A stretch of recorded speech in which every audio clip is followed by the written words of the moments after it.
ಓಂ ಸಾಕ್ಷಾದಪ್ಯವಿರೋಧಂ ಜೈಮಿನಿಃ ಓಂ ವ್ಯಾಸಚಿತ್ತಸ್ಥಿತಾಕಾಶಾದವಚ್ಛಿನ್ನಾನಿ ಕಾನಿಚಿತ್ ಅನ್ಯೇ ವ್ಯವಹರಂತ್ಯೇತಾನ್ಯುರೀಕೃತ್ಯ ಗೃಹಾದಿವತ್. 1ನೇ ಅಧ್ಯಾಯದ 2ನೇ ಪಾದದ 28ನೇ ಸೂತ್ರ ಇವತ್ತು ನಾವು ಪ್ರಾರಂಭಿಸಬೇಕಾಗಿರೋದು. ಅದರ ತತ್ವಪ್ರಕಾಶಿಕ ಈಗ ಗಮನಿಸೋಣ.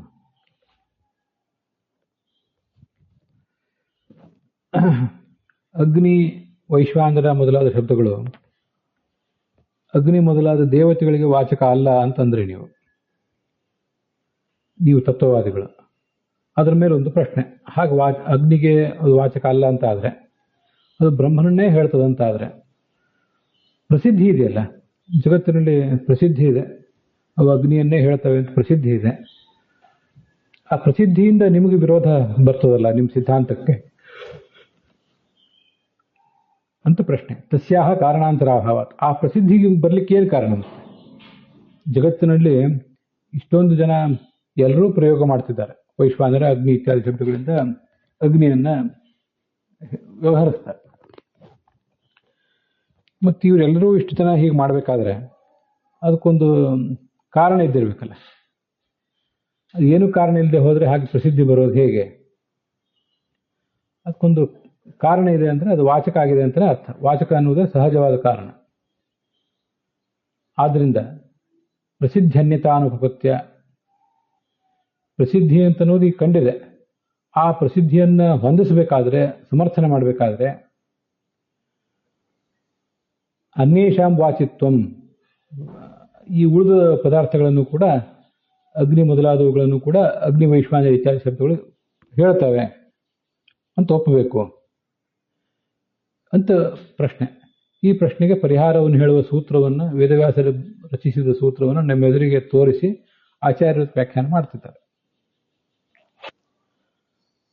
ಅಗ್ನ್ಯಾದಯ ಶಬ್ದ ಅಗ್ನಿವಾಚಕ, ಅಗ್ನ್ಯಾದಯ ಶಬ್ದ ಅಂತ ಪಕ್ಷ, ಅಗ್ನಿವಾಚಕ ಅಂತ ಸಾಧ್ಯ.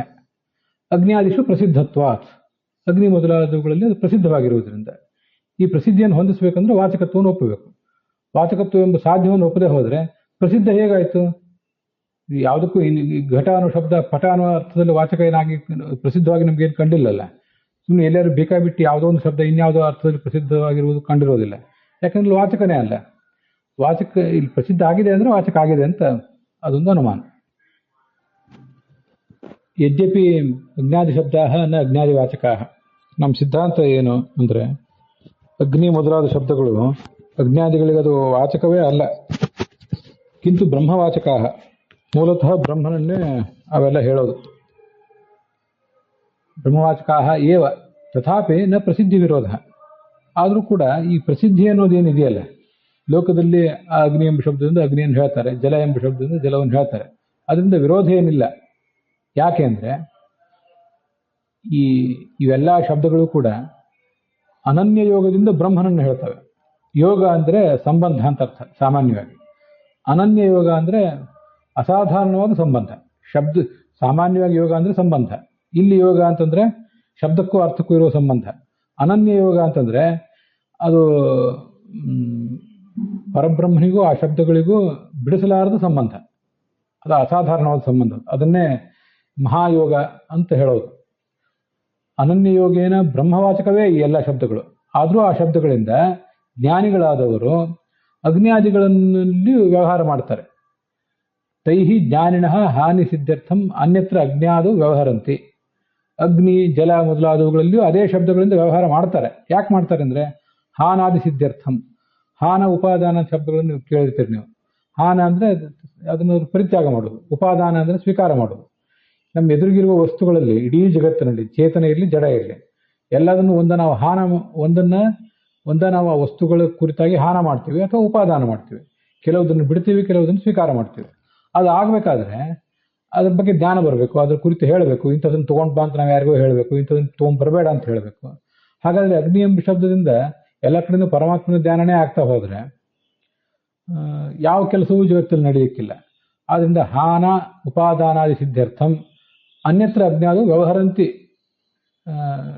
ಜ್ಞಾನಿನಃ ವ್ಯವಹರಂತಿ, ಜ್ಞಾನಿಗಳು ವ್ಯವಹಾರ ಮಾಡ್ತಾರೆ. ತದನ್ಯೇತು ಜ್ಞಾನಾಭಾವಾತ್ ಏವ ಇತಿ ಅಭ್ಯುಪಗಮ್ಯಾತ್. ಜ್ಞಾನಿಗಳು ಹೀಗೆ ವ್ಯವಹಾರ ಮಾಡ್ತಾರೆ. ಅಜ್ಞಾನಿಗಳು ಹೇಗೆ ಮಾಡ್ತಾರೆ ಅಂದರೆ, ಅಜ್ಞಾನಿಗಳಿಗಂತೂ ಬ್ರಹ್ಮವಾಚಕ ಅನ್ನೋದು ಗೊತ್ತೇ ಇರೋದಿಲ್ಲ. ಒಟ್ಟು 3 ಥರದ ಜನರುಗಳು. ಈ ಬ್ರಹ್ಮಜ್ಞಾನಿಗಳಿಗೆ ವ್ಯವಹಾರ ಮಾಡುವಾಗಲೂ ಕೂಡ ಅದು ಬ್ರಹ್ಮನಿಗೆ ಮುಖ್ಯವಾಚಕ, ಜಗತ್ತಿಗೆ ಅಮುಖ್ಯವಾಚಕ ಅಂತ ಎಚ್ಚರ ಇದೆ. ಎರಡನೇ ವರ್ಗ ಏನಿದೆ, ಅವರು ಮೊದಲನೇ ವರ್ಗದಷ್ಟು ಮೊದಲನೇ ವರ್ಗ ಎಷ್ಟು ಜ್ಞಾನಿಯೋ ಅಷ್ಟು ಜ್ಞಾನ ಅವ್ರಿಗಿಲ್ಲ. ಅದು ಭಗವಂತನಿಗೆ ವಾಚಕ ಅಂತ ಅವ್ರಿಗೆ ಗೊತ್ತು, ಭಗವಂತನಿಗೆ ವಾಚಕ ಅಂತ ಅದು ಗೊತ್ತಿಲ್ಲ ಅಂತಲ್ಲ, ಆದ್ರೆ ಆ ಸಂದರ್ಭದಲ್ಲಿ ಮರೀತಾರೆ. ಮೊದಲನೇ ವರ್ಗದವ್ರಿಗೂ ಎರಡನೇ ವರ್ಗದವ್ರಿಗೂ ವ್ಯತ್ಯಾಸ ಏನಂದ್ರೆ, ಮೊದಲನೇ ವರ್ಗದವರು ಅದು ಎಂದೂ ಮರೆಯೋದಿಲ್ಲ ಇದು ಭಗವಂತ ವಾಚಕ ಅಂತ. ಎರಡನೇ ವರ್ಗದವರು ಭಗವಂತನ ವಾಚಕ ಅಂತ ಅದು ಪಾಠ ಹೇಳುವಾಗ ಗೊತ್ತಿರ್ತದೆ, ಪ್ರವಚನ ಕೇಳುವಾಗ ಗೊತ್ತಿರ್ತದೆ, ಮುಂದೆ ವ್ಯವಹಾರ ಮಾಡುವಾಗ ಅದು ಭಗವದ್ ವಾಚಕ ಅನ್ನೋದನ್ನು ಮರೀತಾರೆ. ಇನ್ನು 3ನೇ ವರ್ಗದವರಿಗೆ ಅವು ಪಾಠವೂ ಕೇಳಿಲ್ಲ, ಪ್ರವಚನವೂ ಕೇಳಿಲ್ಲ, ಮಾಡಿಯೂ ಇಲ್ಲ, ಹೇಳಿಯೂ ಇಲ್ಲ, ಅವರಿಗೆ ಯಾವ ಸಂದರ್ಭದಲ್ಲೂ ಅದು ಕೇವಲ ಜಗತ್ತಿಗೆ ವಾಚಕ ಅಂತ. ಅದನ್ನೇ ತದನ್ಯೇತು. ಇದು ಅಜ್ಞಾನಿಗಳಿಗಿಂತ ಭಿನ್ನರಾದ ಅಜ್ಞಾನಿಗಳು ಜ್ಞಾನಾಭಾವಾದೇವ ಅಭ್ಯುಪಗಮಾತ್. ತತ್ವಪ್ರಕಾಶಿಕದಲ್ಲಿ 2 ವರ್ಗ ಹೇಳಿದ್ದಾರೆ, ನಾನು 3 ವರ್ಗ ಹೇಳಿದ್ದು. ತದನ್ಯ ಅನ್ನೋದನ್ನು 2 ವರ್ಗ ಮಾಡ್ಕೊಂಡಿದ್ದೇನೆ ನಾನು, ಇದು ನನ್ನ ಅನುಸಂಧಾನಕ್ಕಾಗಿ. ಜ್ಞಾನವೇ ಇಲ್ಲ ಅವರಿಗೆ.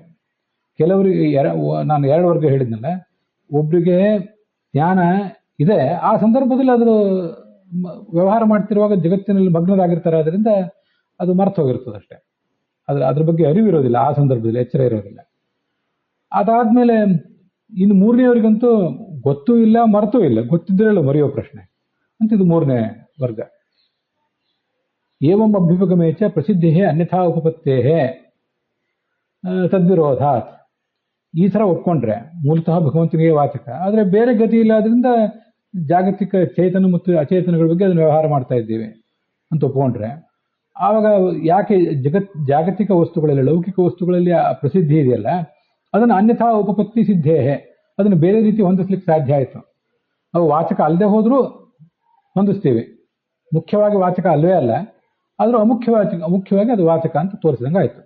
ನೀವೇನು ಅನುಮಾನ ಪ್ರಯೋಗ ಹೇಳಿದ್ರಿ, ಅಜ್ಞಾದಿ ಶಬ್ದ ಪಕ್ಷ ಅಜ್ಞಾದಿ ವಾಚಕ ಅಂತ ಸಾಧ್ಯ, ಪ್ರಸಿದ್ಧಿ ಅಜ್ಞಾದಿಸು ಪ್ರಸಿದ್ಧತ್ವ ಅಂತ ಹೇಳಿದ್ರಲ್ಲ, ಪ್ರಸಿದ್ಧಿ ಅಂತನ್ನೋದು ಇದ್ದ ಮಾತ್ರಕ್ಕೆ ಅವು ಪ್ರಧಾನವಾಗಿ ವಾಚಕ ಅಲ್ಲ, ಕೇವಲ ಅಪ್ರಧಾನವಾಗಿ ಮಾತ್ರ ಅವು ವಾಚಕ, ಮುಖ್ಯವಾಗಿ ಭಗವಂತನಿಗೆ ಅವು ವಾಚಕ. ಅದರಿಂದ ನಿಮ್ಮ ಹೇತು ಇದ್ರೂ ಕೂಡ ಅದು ಸಾಧ್ಯವನ್ನು ಸಾಧನೆ ಮಾಡಲಿಕ್ಕೆ ಸಮರ್ಥ ಅಲ್ಲ. ಅಮುಖ್ಯವಾಗಿ ವಾಚಕ ಅನ್ನೋದು ಒಪ್ಪುತ್ತೇವೆ. ನ ತದ್ವಿರೋಧ, ಅದರಿಂದ ನಿಮ್ಮ ಅನುಮಾನದ ವಿರೋಧ, ನಿಮ್ಮ ಅನ್ಯಥಾ ಉತ್ಪತ್ತಿ, ನೀವೊಂದೇನು ಅರ್ಥಾಪತ್ತಿಯೋ ಅನುಮಾನವೋ ಪ್ರಮಾಣ ಉಪಯೋಗ ಮಾಡಿದ್ರಿ, ಅದರಿಂದ ವಿರೋಧ ಇಲ್ಲ ಅಂತ ಜೈಮಿನಿ ಆಚಾರ್ಯರು ಹೇಳ್ತಾರೆ ಅಂತ ಅರ್ಥ.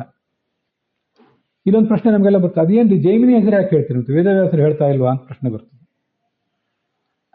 ಈಗ ಜೈಮಿನಿ ಹೆಸರನ್ನು ಹೇಳ್ತಾ ಇದ್ದೀರಲ್ಲ, ಆ ಜೈಮಿನಿ ಭಗವಂತನಿಗೆ ಸಮ್ಮತವಾದ ಮತವನ್ನು ಹೇಳ್ತಾ ಇದ್ದಾರೋ ಅಥವಾ ಅವನಿಗೆ ಸಮ್ಮತವಾದ ಅರ್ಥವನ್ನು ಹೇಳ್ತಾ ಇಲ್ವೋ ಅಂತ ನಮಗೊಂದು ಪ್ರಶ್ನೆ ಬರಬಹುದು.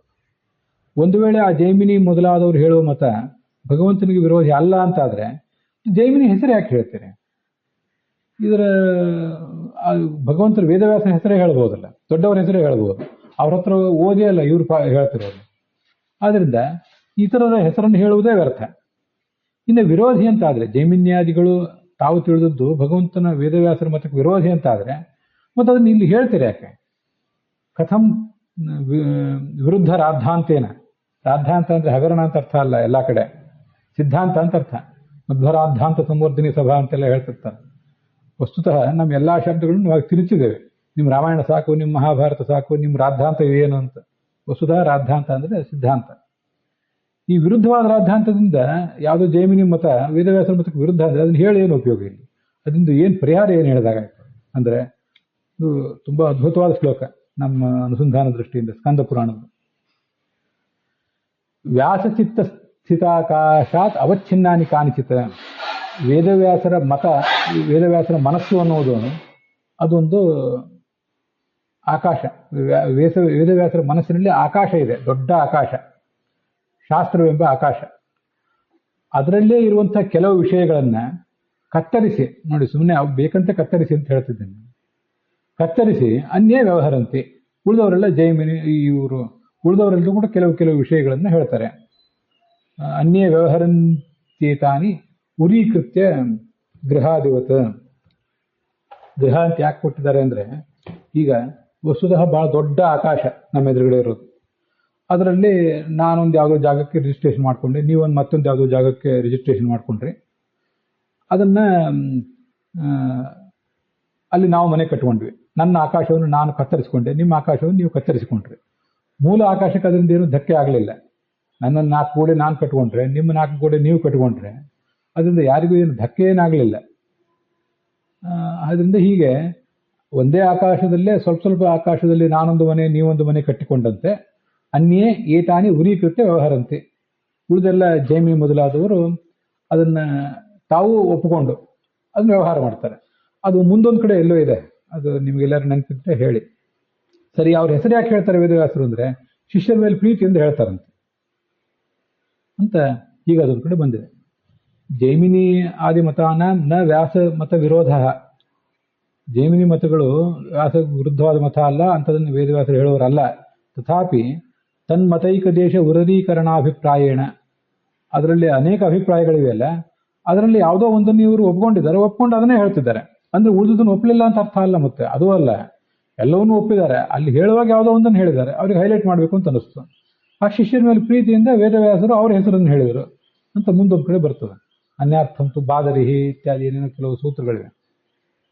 ಜೈಮಿನ್ಯಾದಿ ಗ್ರಹಣ ಉಪಪತ್ತೇ ಚಿತ್ತಸ್ಥಿತಾಕಾಶಾದಿತಿ ಚಿತ್ತಸ್ಥಿತ ಜ್ಞಾನಾಖ್ಯ ಆಕಾಶ. ವೇದವ್ಯಾಸರ ಮನಸ್ಸಿನಲ್ಲಿ ಆಕಾಶ ಇದೆ ಅಂದರೆ ಜ್ಞಾನವೆಂಬ ಆಕಾಶ. ಅದು ಜ್ಞಾನ ಅನ್ನೋದು ಬೆಳಗ್ತದೆ, ಅದು ಆಕಾಶ ಅನ್ನೋದು ಕೂಡ ಬೆಳಗ್ತಾ ಇರ್ತದೆ, ಪ್ರಕಾಶಮಾನವಾದ ಆಕಾಶ ಅದು ಅಜ್ಞಾನವೆಂಬ ಆಕಾಶ.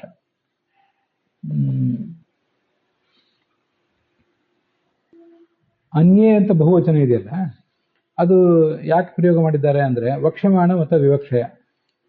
ಅನೇಕ ಅಭಿಪ್ರಾಯಗಳನ್ನು ಮುಂದೆ ಹೇಳುವವರಿದ್ದಾರೆ, ಅದರ ವಿವಕ್ಷದಿಂದ ಈ ಥರ ಹೇಳಿದ್ದಾರೆ ಅಂತ. ನ ಮತಾನ ಬಹುವಚನ, ಮತಗಳೇನು ಬಹಳ ಅಲ್ಲ, ಎಲ್ಲ ಮತವೂ ಒಂದೇ. ಅದನ್ನು ಹೇಳುವಂಥ ಈ ಜ್ಞಾನಿಗಳು ಬಹಳ ಜನ ಇದ್ದಾರೆ ಅಂತ ಅದರ ತಾತ್ಪರ್ಯ.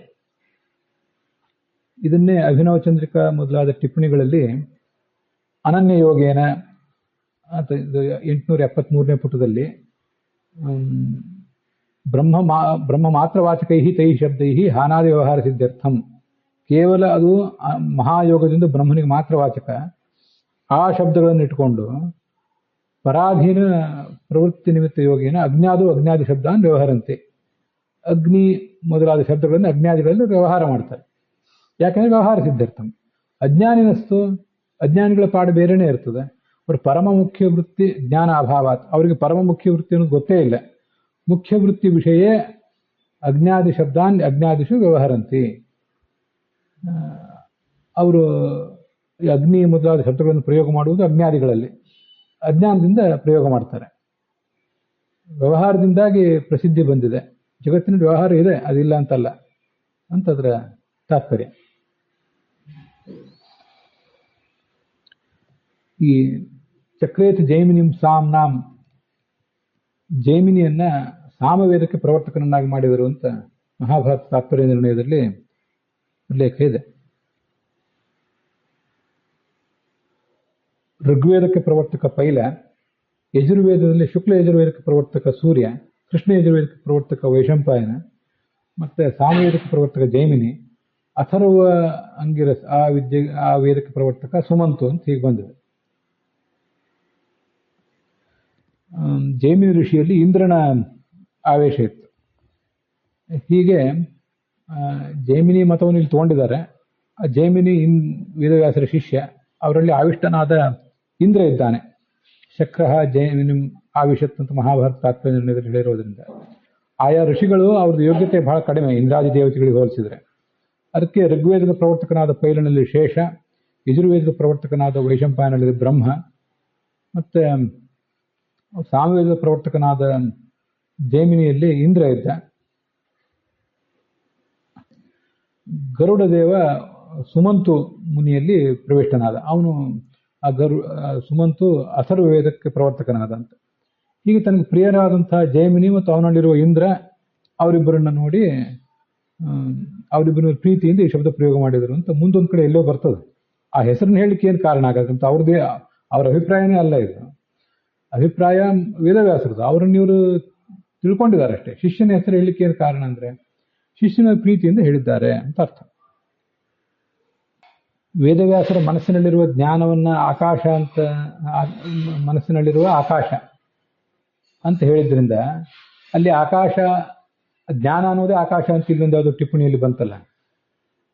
ಆದ್ರಿಂದ ಆಕಾಶದಂತೆ ಜ್ಞಾನ ಅನ್ನೋದು ಅನಂತ, ಅದಕ್ಕೊಂದು ಮಿತಿಯೇ ಇಲ್ಲ ಅನ್ನೋದನ್ನೆಲ್ಲ ತೋರಿಸಿದ್ದಾರೆ.